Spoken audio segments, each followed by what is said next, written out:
talking to the real niggas, all the hood people.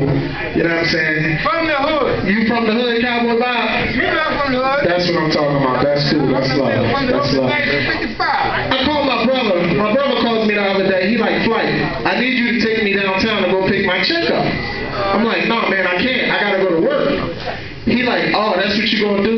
Remember the time I had boiled them 2 hot dogs for your fat ass? You can't take me to go pick my check up? Oh, don't laugh, ladies, because y'all do remember the time, too.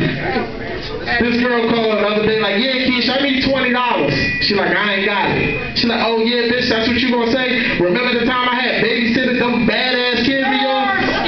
Playing the hell around. Anybody here on Facebook? Where are my Facebookers? That's right. Facebook. That's what's up. Do me one favor. Stop putting all your fucking personal business on Facebook. I'm sick of it. That shit don't make no sense. I was on there 5 minutes ago. This girl Keisha talking about something. Yeah, y'all, this Keish. I go get my STD check tomorrow. Y'all pray for me. Pray for you, you nasty ass. And that ain't even the bad part. She had 33 comments. One comment was like, yeah, girl, don't worry about it. Go to Dr. Lee. He the best. He cleaned that shit out. He cleaned my shit out last week. Nasty ass. But I ain't come up here to do too much. You know, I just want to give y'all just a little bit.